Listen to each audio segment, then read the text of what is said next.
안녕하세요. 김다니엘입니다. 영화 딥 임팩트나 아마겟돈이라는 영화를 본 사람들은 지구를 향해 날아오는 소행성의 우주선을 타고 다가가서 그 소행성의 구멍을 파고 핵폭탄을 넣어서 터뜨려서 지구로 날아오는 그 소행성의 궤도를 이탈하게 해서 지구와의 충돌을 피해보려는 인간들의 노력을 보았을 겁니다. 가능하냐고요? 아직 지구의 과학 수준으로는 분명히 불가능합니다. 그런데 대활 안에 지구의 그런 소행성들이 여럿이 떨어진다고 그렇게 기록되어 있거든요. 마태복음 24장 29절을 보면요, 별들이 하늘에서 떨어지며 분명히 그렇게 기록되어 있습니다. 그리고 계시록 8장 10절을 보면요, 천사가 세자나 발을 볼 때 횃불까지 타는 큰 별이 하늘에서 떨어져 강들의 3분의 1과 여러 물샘에 떨어진다고 그렇게 기록되어 있습니다. 어쨌든 이것은요, 소행성들이 그 대환란 기간에 지구에 여러 개가 떨어진다는 겁니다. 그러니까 소행성들이 지구와 충돌한다는 거죠. 최근의 사례를 보면 2013년 2월 15일에 그 러시아 우랄 산맥 인근 대도시 근처에 직경 17m 정도의 소행성이 떨어진 적이 있습니다. 그런데 이것의 폭발력이요, 히로시마에 떨어진 원자폭탄의 30 내지 40배 이상이었답니다. 지구와 충돌하기 전에 2, 30km 그 상공에서 폭발했거든요. 그렇게 떨어진데도 불구하고 그 일대는 초토화된 것으로 압니다. 제가 그때 동영상을 유심히 살펴봤는데요, UFO 같은 어떤 비행 물체가 그 소행성에 접근해서요, 광선을 쏘아서 그 소행성을 폭발시키고 그렇게 빠져나가는 장면을 제가 보았습니다. 아마 지구과학의 수준으로는요, 그 정도의 속도로 접근해서 폭파시키고 그렇게 대피할 수 있는 그런 비행 물체가, 그런 무기가 현재 보유하고 있지 않은 걸로 압니다. 아마도 다른 어떤 존재가 피해 규모의 그 축소를 위해서 아마 도와준 것이 아니겠는가, 저는 그렇게 생각을 해봅니다. 그런데 대환란 기간에는 지구와 충돌하는 그 소행성을 이렇게 어떤 다른 존재가 도와주지 않는다는 겁니다. 그대로 그 수백 개가 떨어질지 수천 개가 떨어질지 모르겠습니다만 지구에 그렇게 많이 떨어진다는 겁니다. 과학자들의 연구에 의하면요, 지름 50m 정도의 소행성이 만약에 지구와 충돌하게 되면요, 대도시 하나가 완전히 지워진답니다. 그리고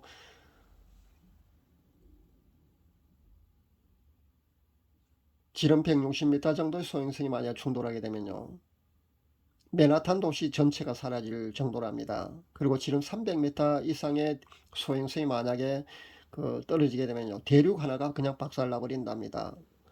지름 1km 정도의 소행성이 만약에 지구와 충돌하게 되면요, 충돌 현장은 그냥 15km 정도의 구멍이 생기고요, 거기서 나온 분진과 그 먼지 말입니다. 그런 그 파쇄물들이 그 태양빛이 한 20% 정도를 막아서 이미 그런 미니 빙하기가 올 수도 있답니다. 여러분 그 화산 폭발 보셨지 않습니까? 그런 그거 이상으로 그거 수백 배 이상으로 그런 어떤 그런 현상들이 생긴다고 보면 될 줄 압니다.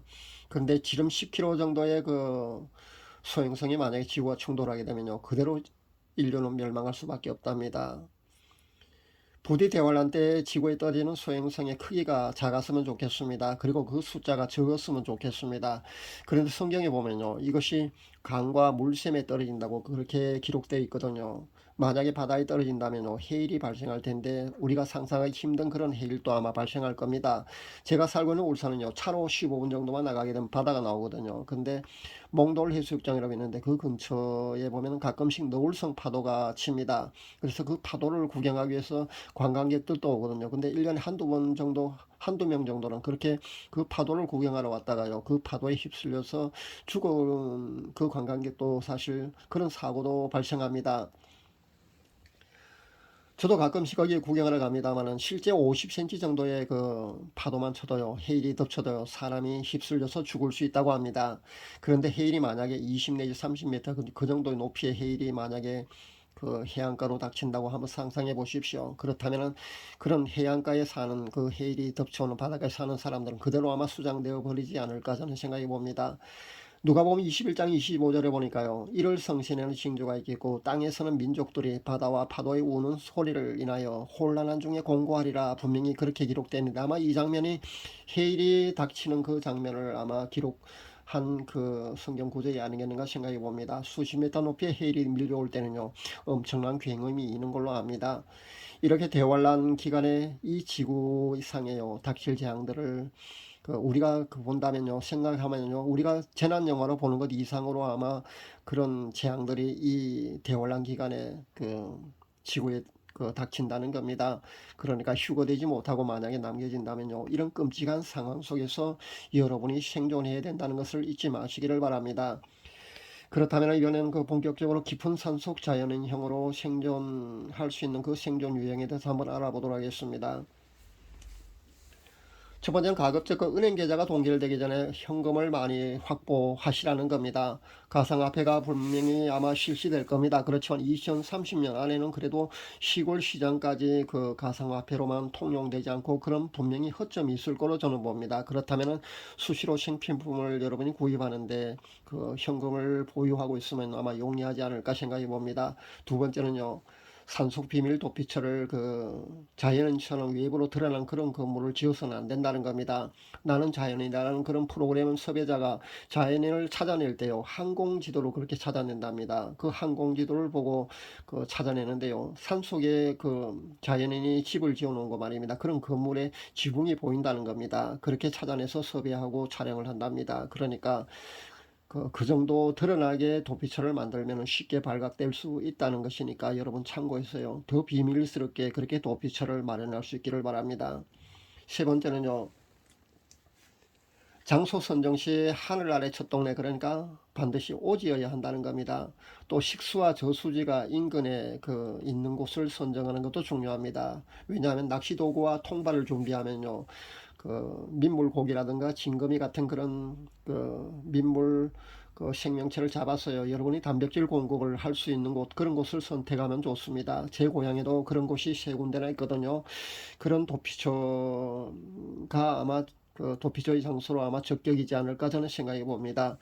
네 번째는 간단한 채소는요, 여러분이 경작할 씨앗도 준비하고요, 논밭이 인근에 있는 곳이어야 합니다. 아마 오지 농촌 시골로 들어가면요, 하늘 첫 동네라고 제가 그렇게 말씀드렸는데 분명히 이런 곳이 많이 있습니다. 현재 거의가 논밭이 경작을 하지 않거든요. 그렇다 보면은 충분히 아마 이런 장소를 여러분이 선정하는데 그렇게 어렵지 않을 겁니다. 생필품 구입이 여의치 않을 경우는 여러분이 자급자족해야 되니까요, 그 자급자족할 방법을 강구하라는 겁니다. 다섯 번째는요, 된장이나 고추장, 간장이나 소금 같은 그런 것을 반드시 준비해야 되고요. 그리고 기본 밑반찬, 그러니까 여름에도 썩지 않고 곰팡이가 피지 않을 그런 기본 밑반찬도 몇 년 정도 양으로 여러분이 준비하셔야 합니다.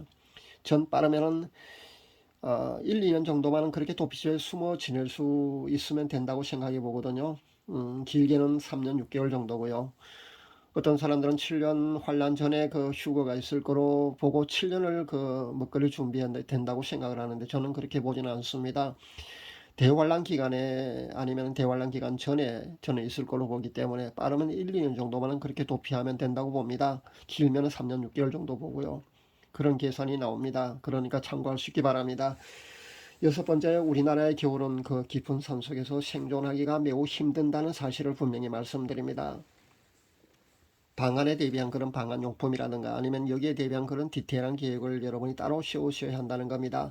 봄, 여름, 가을은요, 나물이나 버섯이나 그런 약초를 그렇게 채취할 수 있습니다. 야생에서 먹거리가 충분히 있을 수가 있습니다. 그런데 겨울은요, 당장 너무 추워서 방안에 관한 연구를 여러분이 디테일하게 따로 준비할 수 있기를 바랍니다. 그렇지 않고는요, 생존할 수가 없습니다. 일곱 번째, 산짐승에 대비해서 무기를 소지하라는 겁니다. 생뚱맞게 무슨 산짐승 무기 이런 얘기가 나오느냐면요, 실제 여러분이 꼭 준비하셔야 됩니다. 우리나라는 총기 소지는 허가를 받아도 경찰서에 보관하기 때문에 실제 여러분이 보관할 수가 없습니다. 그런데 활이라든가 아니면 석궁 같은 것은 여러분이 신고도 하지 않고 보관할 수 있는 걸로 알거든요. 그러니까 활이나 석궁을 반드시 소지해야 합니다.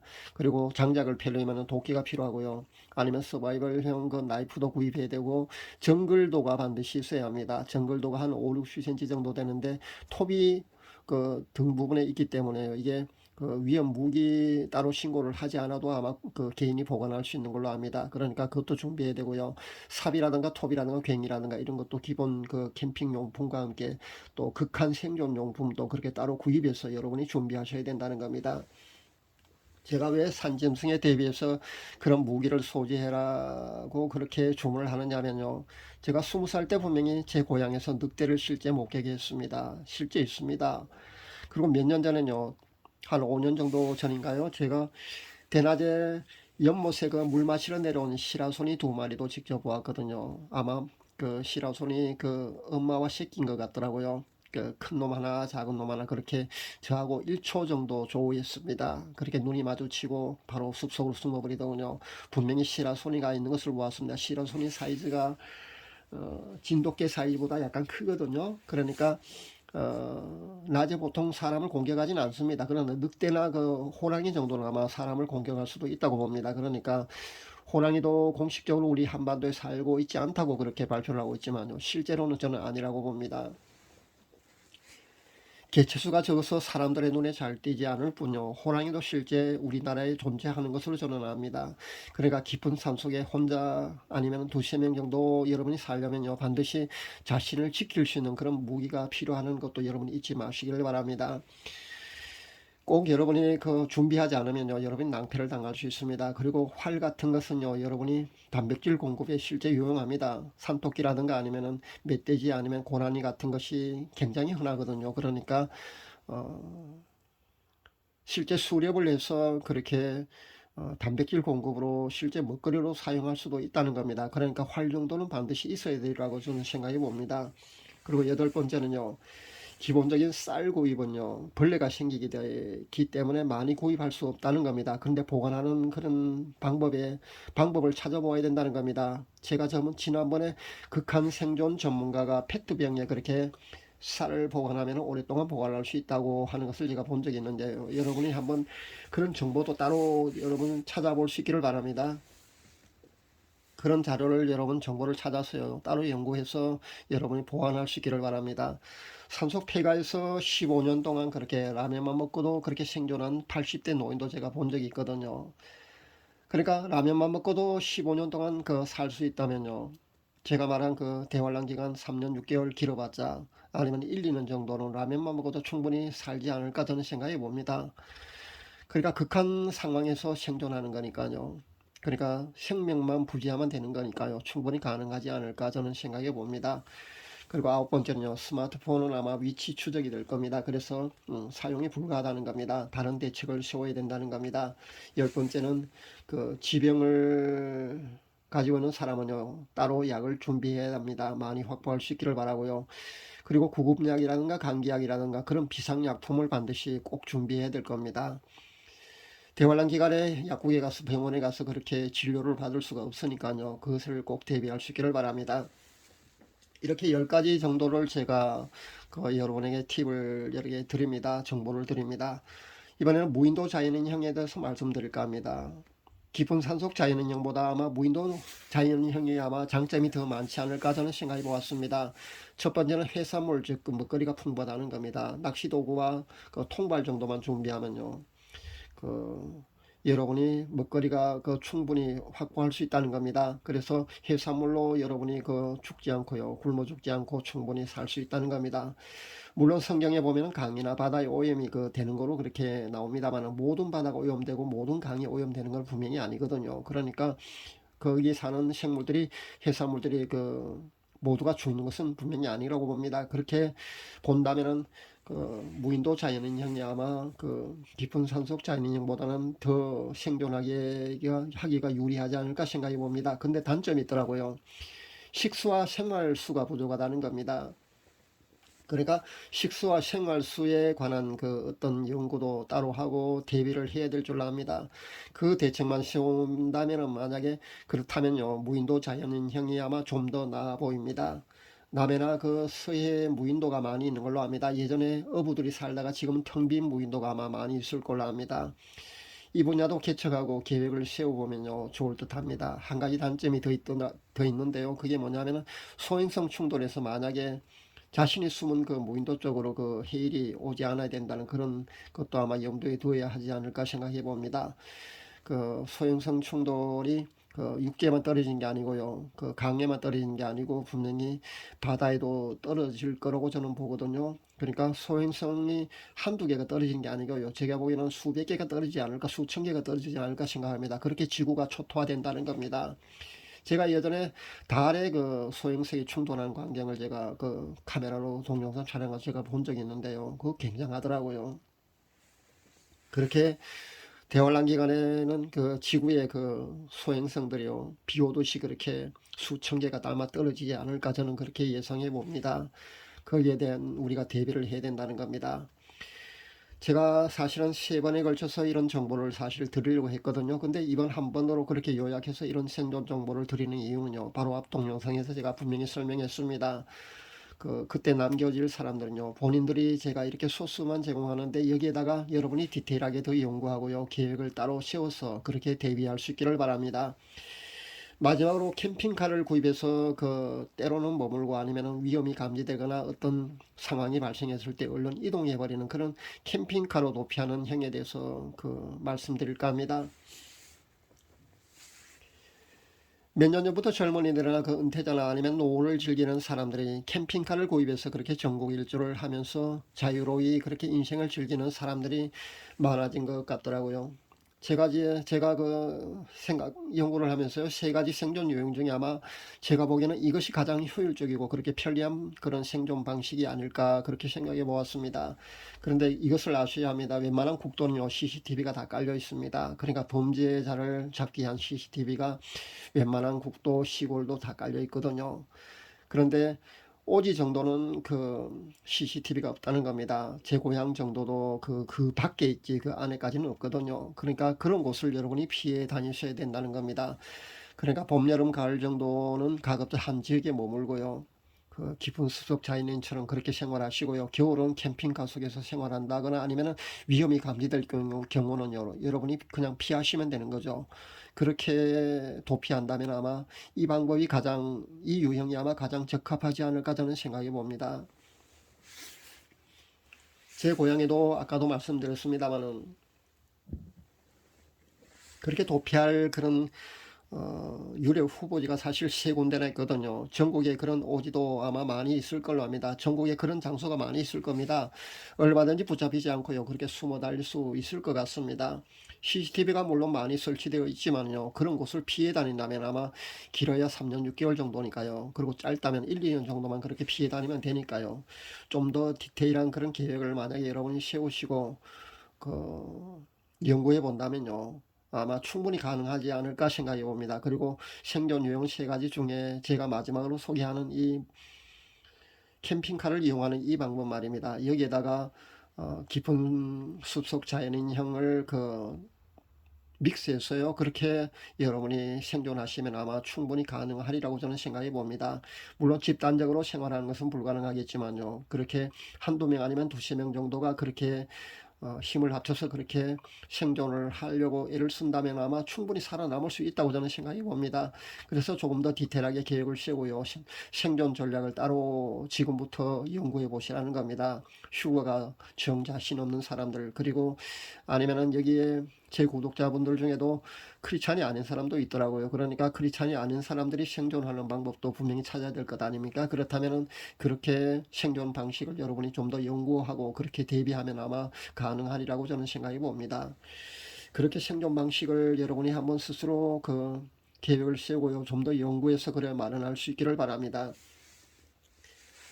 그리고 도피처에서 그렇게 도피를 하면서 대환란을 견디려는 분들도 이것 하나만큼은 여러분 꼭 명심하고 그렇게 도피할 수 있기를 바랍니다. 그게 뭐냐면요, 휴거되지 못하고 그렇게 남겨진 것에 대한 올바른 신앙생활을 못했던 것에 대한 그런 회개를 반드시 할 수 있어야 된다는 겁니다. 그리고 그 기간 동안에요, 더 주님을 찾고 또 그분과 더 깊이 그렇게 친밀한 관계를 계속해서 유지해야 된다는 점입니다. 대환란 기간에 적그리스도가 세상을 노릇한다고 해서요, 성령께서 이 지구를 떠나시지는 않는다고 저는 봅니다. 일부 유튜버가 그 7년 환란 기간 동안에 성령께서 떠난다고 그렇게 하는 분도 제가 보았습니다만 전 그렇게 보지 않습니다.